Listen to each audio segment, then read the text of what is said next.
Trouxe a sua Bíblia? Pode ser assim, de papel, pode ser num tablet, pode ser eletrônica. Aqui nós primamos por estudar a palavra de Deus. E essa é a minha solicitação a todos os que passam aqui por este altar. Que aqui preguemos a palavra. Eu estou pregando as expressões de Jesus neste ano. E já preguei muitas delas. A minha casa será chamada casa de oração. Estarás comigo no paraíso. Bem-aventurados sois vós quando por minha causa. Amém? Mais que vencedor, não chores. Status de cristão, mente de ímpio. Maior e menor. A cidade de Deus. Sábado passado, no aniversário, tempo de agradecer e esperar. Hoje o tema é está consumado. Ontem à noite falei para minha namorada, minha esposa, namorada de 40 anos mais ou menos, um pouco mais, né, Mari? Obrigado por todos esses anos, viu? Que eu estava um pouco ansioso. E eu tive que ler Filipenses 4, 6 e 7, onde Deus diz assim, não andeis ansiosos. E por que eu estava ansioso? Porque eu gosto de, já na quinta-feira, estar com o sermão bem arredondado. E ontem à noite, já era sexta-noite, e não estava. E especialmente porque o está consumado é uma coisa acabada. E hoje de madrugada me levantei, Deus foi bondoso para comigo e me abençoou muito. E eu poderia dizer agora, tetelestai, está consumado. O sermão está pronto. Vou pregar com alegria para vocês, viu? Falei aos meus colegas pastores que ia dar uma ideia para eles, mas vou dar uma ideia para vocês também. Jesus não morreu na terra. Jesus não morreu no céu. Ele morreu entre a terra e o céu, suspenso. Por que será? Para ser o eterno elo de ligação entre a terra e o céu, entre o homem e Deus, entre a criatura e o Criador, entre o pecador e o Salvador. Aleluia! Em momentos marcantes da história, Deus sempre faz uma conclusão. Ele fala uma frase, fala uma palavra. Por exemplo, quando ele terminou a criação no sexto dia, antes do sábado, o último dia, que foi o presente de Deus para você e para mim, o sábado, é um presente de Deus. Deus olhou para a criação e falou assim, é muito bom. É tipo uma assinatura. Quando conclui alguma coisa, a gente diz alguma coisa, nós dizemos alguma coisa. Terminei. Então Deus olhou para a sua obra e disse, é bom demais. Esses dias atrás eu estive na estação Sé do metrô, de novo. Não vou muitas vezes lá, mas eu fui lá para fazer uma coisa. Eu fui ver uma obra de arte que tem lá na estação Sé do metrô. Mário Gruber Correia, ele que fez aquela obra de arte. É uma pintura, é um quadro enorme que retrata o movimento de São Paulo. Tem até gente com arma, tem gente trabalhando, tem gente correndo. Quando a primeira vez que ele terminou a obra, ele assinou embaixo, e a assinatura dele era muito diferente do que estava no quadro. E uma zeladora do metrô pegou um removedor, e achou que alguém tinha passado por lá e grafitado um pedaço da obra, ou pichado, e tirou a assinatura de Mário Gruber. Ele foi chamado para fazer de novo a assinatura, só que agora colocaram a assinatura dele numa placa, porque senão alguém vai pichar. Quando Deus falou, é muito bom, o inimigo apareceu lá no jardim e pichou a obra de Deus. Aí o Senhor nosso Deus prometeu que mandaria um resgatador, está em Gênesis 3,15, e Jesus veio. E a obra de Jesus, ela foi especificamente, unicamente, completamente, inteiramente no afã de resgatar o homem do poder do pecado. E quando ele conseguiu fazer isso lá no Calvário, pegue a sua Bíblia, João capítulo 19, é um verso apenas, é o verso de número 30.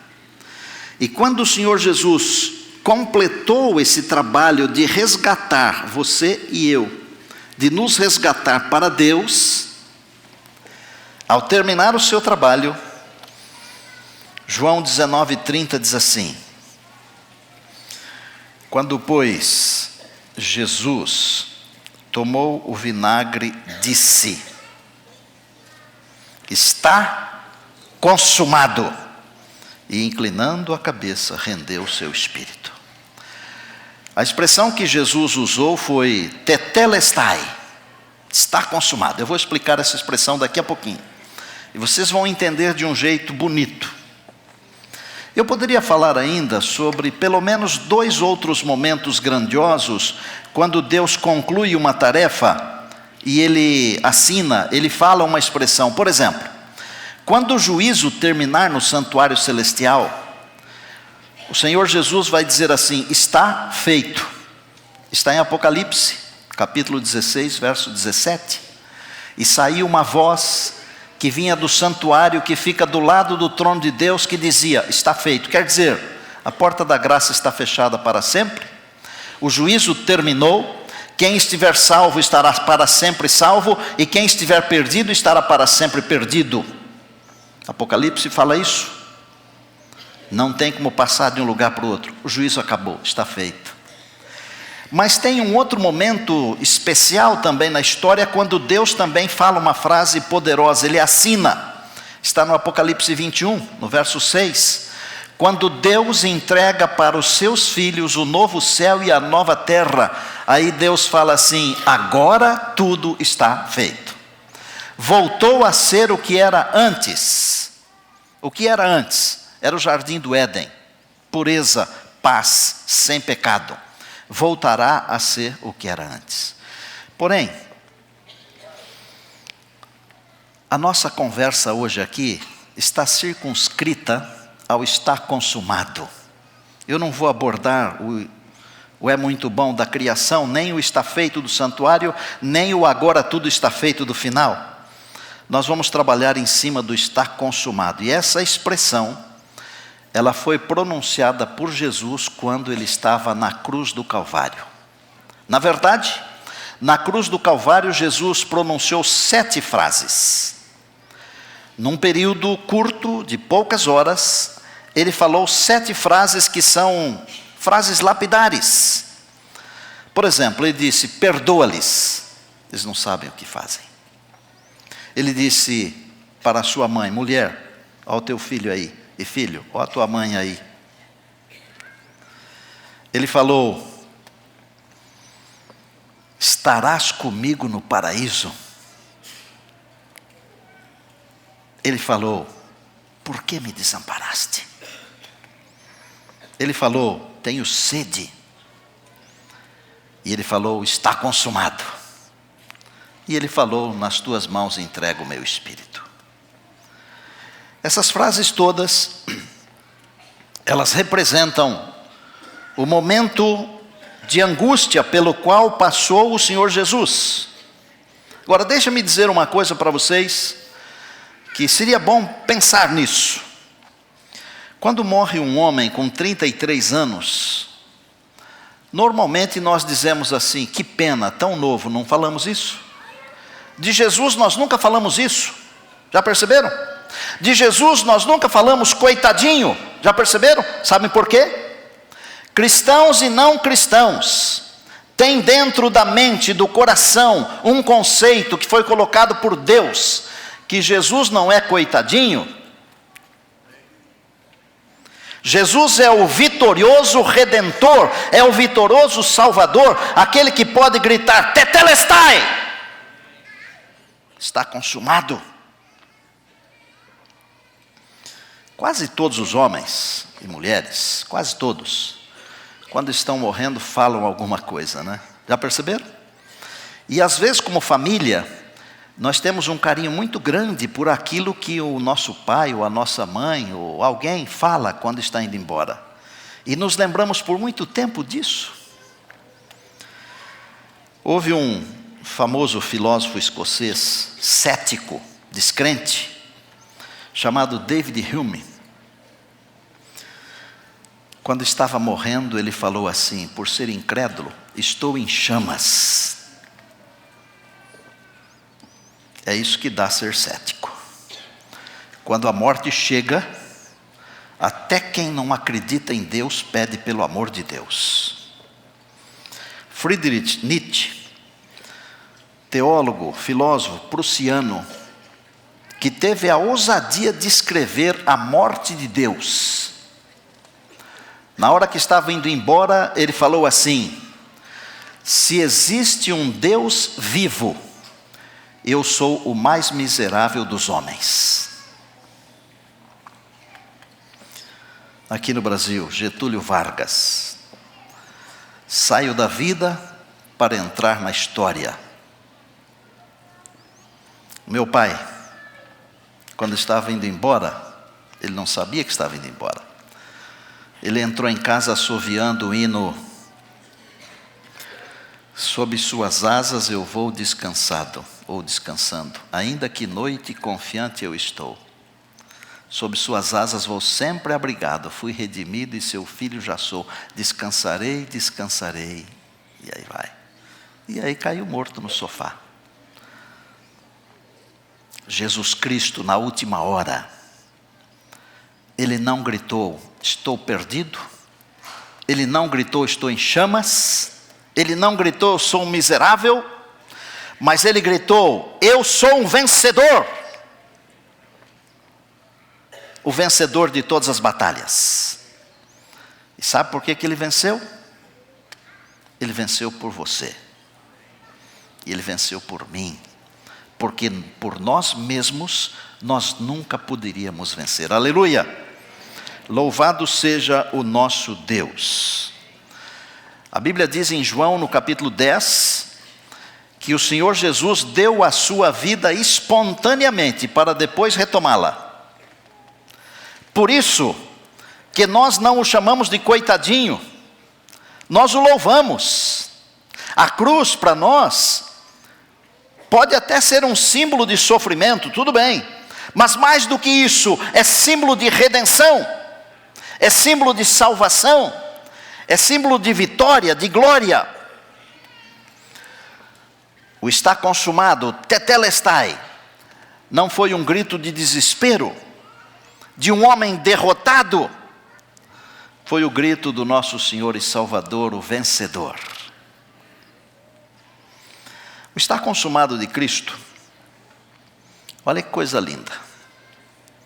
Naquele tempo presente, olhava para o passado e para o futuro, dizendo: a dívida está paga. Foi paga completamente, permanece paga e estará para sempre paga. O tetelestai de Jesus é a expressão que diz: acabou, não tem mais nada, acabou completamente.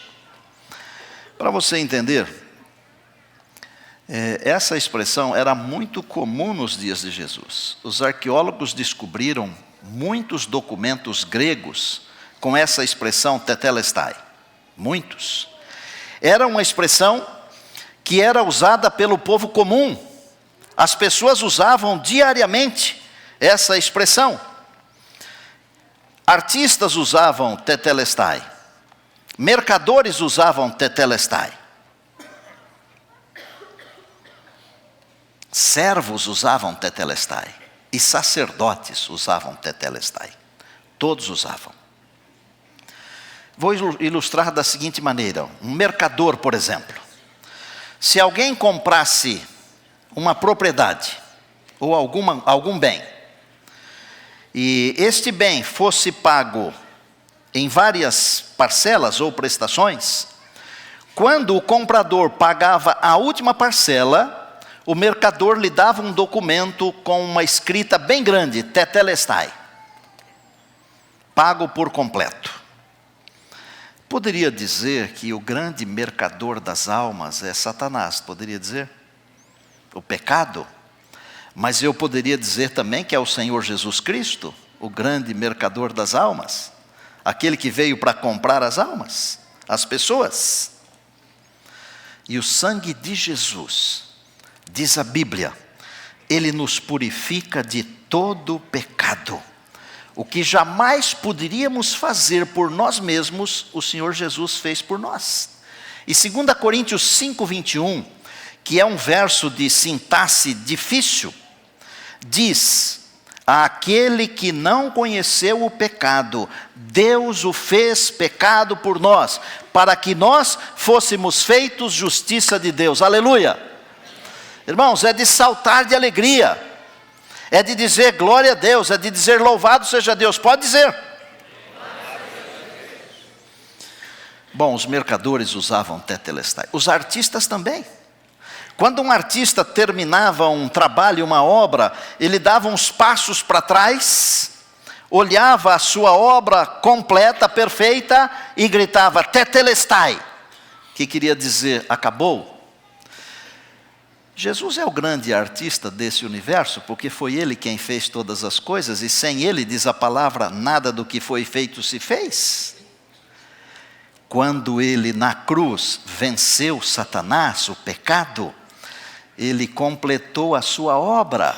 Ele não pôde dar uns passos para trás, mas Ele pôde gritar, acabei, tetelestai, está consumado, obra completa. E amados, todas as profecias messiânicas do Antigo Testamento, elas se cumprem em Jesus.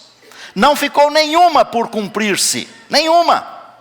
Então, quando Jesus disse assim, a obra está completa no seu tetelestai, no seu está consumado, Ele estava dizendo, podem olhar a gravura, a pintura, a obra está completa. Aleluia! Deus seja louvado. Os servos usavam essa expressão. O Senhor dava um trabalho, o servo, o escravo ia fazer o trabalho. E ao ele terminar aquilo que o Senhor havia lhe conferido para fazer, dentro do prazo que lhe fora dado, ele ia diante do seu Senhor e dizia, tetelestai, está terminado. Você já leu na Bíblia que Jesus é o servo? Os judeus tiveram dificuldades de aceitar Jesus, porque eles viam Jesus apenas como um Senhor poderoso. Eles se esqueceram do que Isaías escreveu, de que ele seria um servo sofredor, que passaria pelo Calvário.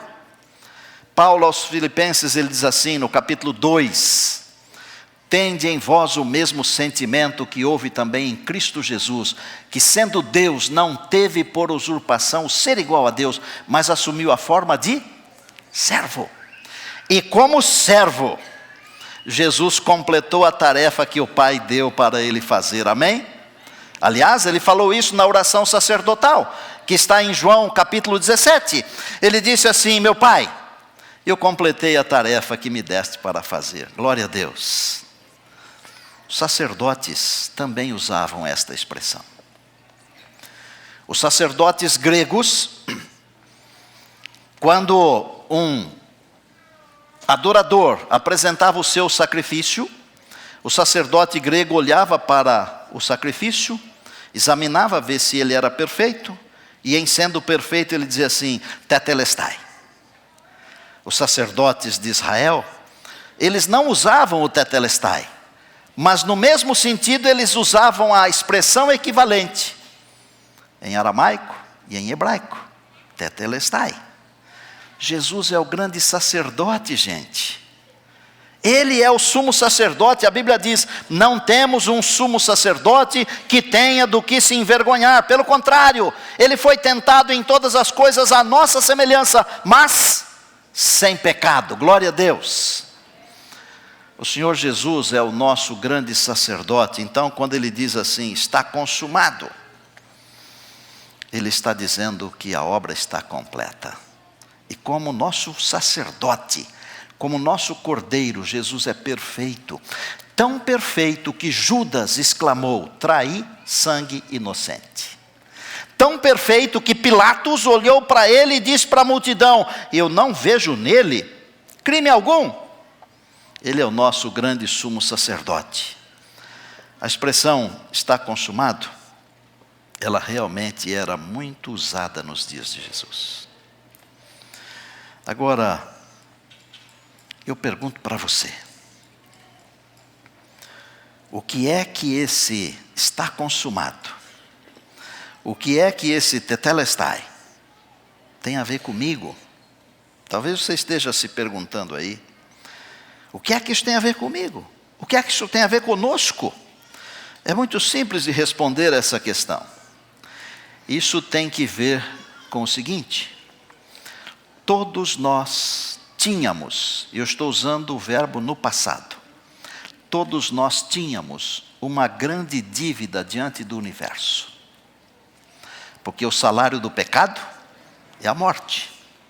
Mas o dom gratuito de Deus é a vida eterna em Cristo Jesus, o nosso Senhor. Nós tínhamos uma dívida e jamais poderíamos por nós mesmos pagar essa dívida. Nós estaríamos sem Ele condenados à morte eterna. Mas o Senhor Jesus veio aqui, e onde nós não poderíamos vencer, Ele assumiu o nosso lugar. Ele, eu acho que você vai dizer amém, Ele venceu por nós. É isso que tem a ver o está consumado. Só isso, nada mais. E é tudo. Tínhamos uma dívida, não podíamos pagar. É como se nós devêssemos R$1 milhão. Eu não sei se tem alguém aqui que tem R$1 milhão. Acho que não tem. Mas se tiver, Deus abençoe. Use bem. Imaginem eu ter que pagar R$1 milhão. Eu fico orando para o mês acabar logo. Você está rindo, mas você também é assim, não é não? Ri de mim. Pode rir. Vamos rir juntos, porque nós estamos nesse barco aqui. Eu não poderia pagar R$1 milhão. Mas o Senhor Jesus pagou por mim. Mas a minha dívida não era R$1 milhão.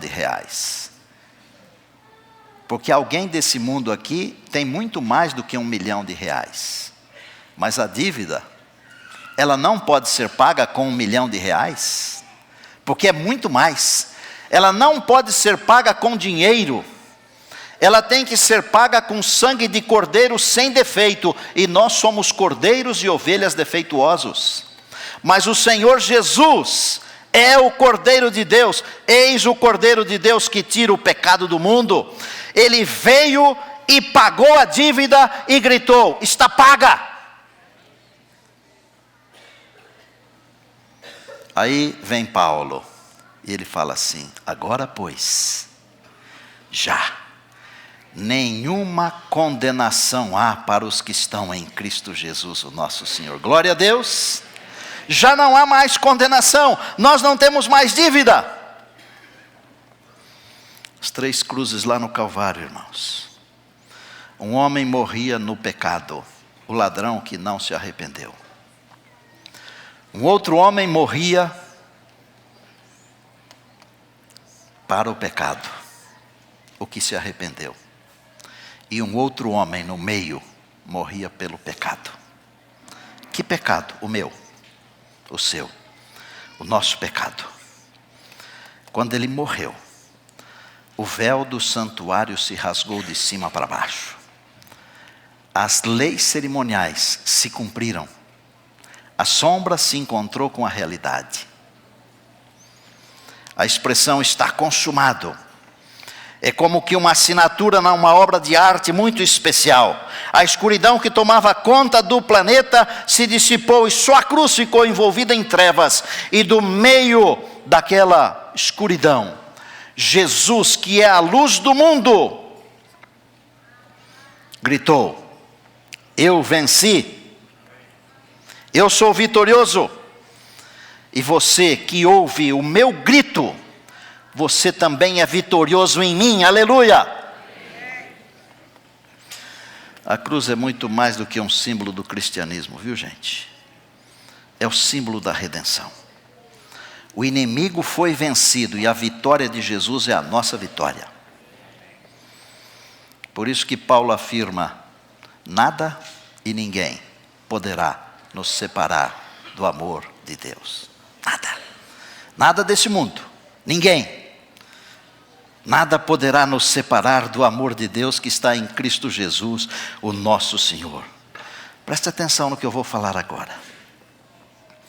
O brado de Jesus está consumado. Dívida paga. Tetelestai. Ele foi centenas e centenas de anos lá para trás. E ele chegou até onde Adão e Eva estavam escondidos atrás da árvore. O brado de Jesus, ele foi até o Monte Moriá, centenas e centenas de anos antes, onde Isaac perguntou para o pai: onde está o cordeiro? O brado de Jesus, ele foi até o Egito, onde os pais passaram o sangue do cordeiro nas vergas e nos umbrais das portas para proteger os seus filhos, os primogênitos. Mas o brado de Jesus não foi só lá para trás. O brado de Jesus, ele foi para frente, ele chegou aqui. Ele chegou em mim, ele chegou em você. E hoje ele fala assim: filhos, a vitória já foi ganha, está consumado, a dívida já foi paga. Você não precisa mais viver em dívida com Deus, a dívida está paga. Mais do que isso, o brado de Jesus vai até o momento quando o último salvo for resgatado. E um pouquinho mais do que isso, o brado de Jesus está consumado, vai até a eternidade, porque a palavra diz que o pecado não se levantará pela segunda vez. Acabou!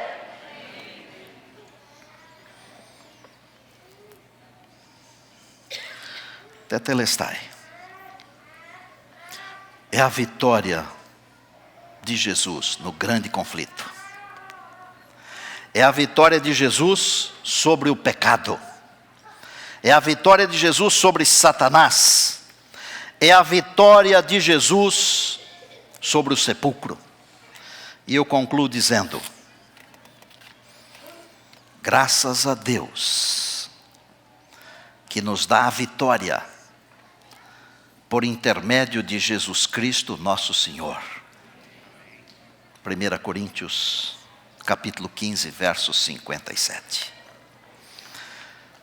Olha para cá. A vitória de Jesus é a nossa vitória. Diga obrigado ao Senhor. A vitória de Jesus é a nossa vitória. Diga obrigado ao Senhor. Diga louvado seja Deus. Diga eu te amo, Senhor. Glória a Deus. Há mais gente como você e eu que querem dizer obrigado, Senhor. Há mais gente como você e eu que querem dizer eu te amo, Senhor. Vou chamar para o batistério os meus associados.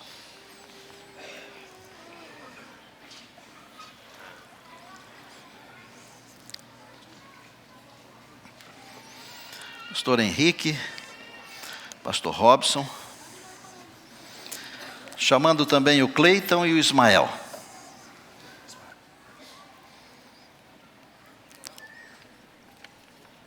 E vê que o Cleiton está com a beca do coral, Carlos Gomes.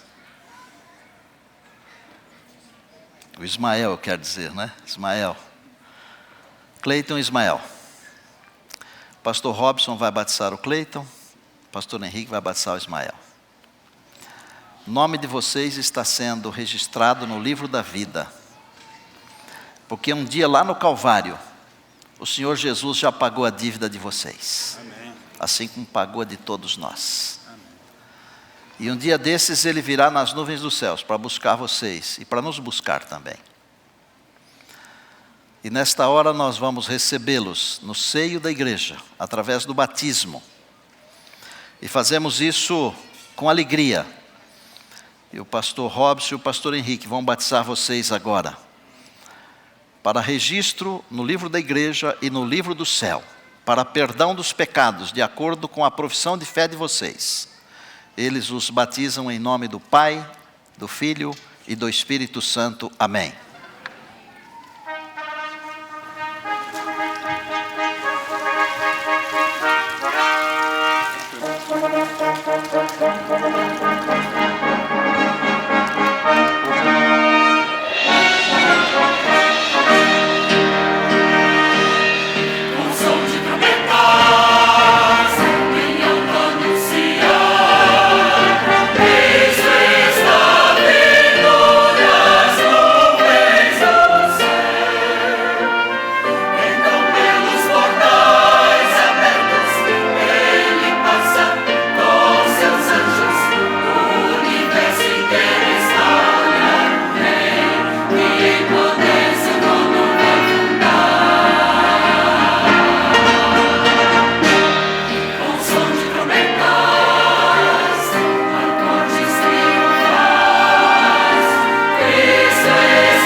Se isso aqui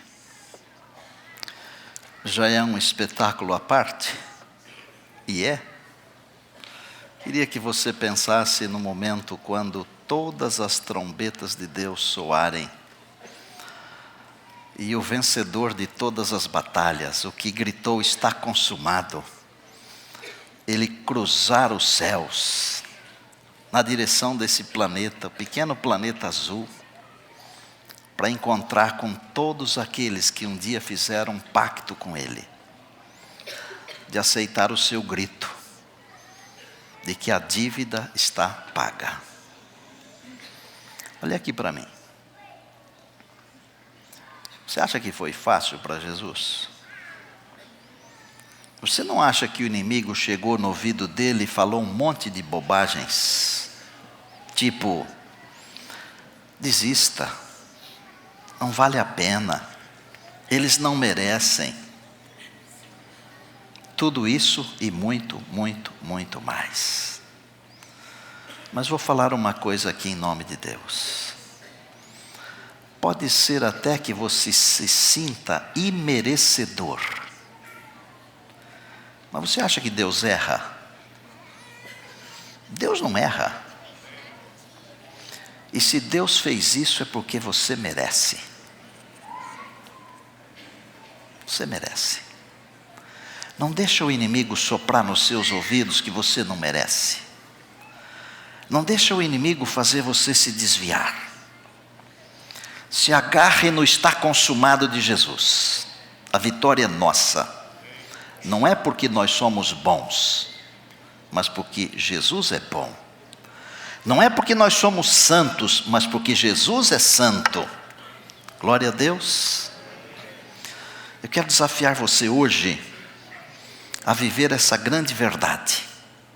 A dívida está paga. Olha para frente. Mesmo que o inimigo colocar uma nuvem escura sobre a sua cabeça, mesmo que o inimigo tentar derrotar você, você é um vencedor. Levante-se. Fale para Deus que você é agradecido, porque lá na cruz, o Senhor Jesus tornou você um vencedor, uma vencedora. Fale para Ele isso no seu coração. Senhor, que brado, vitorioso, retumbante, que alcançou o passado e o futuro. Que brado retumbante, que alcançou todos os recantos do universo de Deus. Um dia desses, o nosso Senhor, o vencedor, o Rei dos Reis, o Senhor dos Senhores, virá aqui outra vez. E virá aqui para se encontrar conosco, com todos aqueles que aceitaram o seu grito de vitória. E então, para nos levar para o novo céu e para a nova terra. Deus querido, nós queremos estar lá. Aconteça o que acontecer na nossa vida aqui, permita em tua bondade que estejamos lá. Olha aqui para a nossa igreja. Olha para os amigos que nos acompanham, nossos irmãos, nossas irmãs. Olha para a nossa vida. Por favor, que o teu Espírito escreva em nossa mente e coração que em Jesus nós já somos vencedores, que a nossa dívida está paga e para sempre paga. Permita que olhemos para Ele com alegria e com gratidão. Abençoa o teu povo nesta hora. Nós oramos agradecidos, esperando o dia em que as trombetas de Deus vão soar e nós veremos Jesus face a face. É no nome dEle que nós oramos agradecidos. Amém, amém e amém.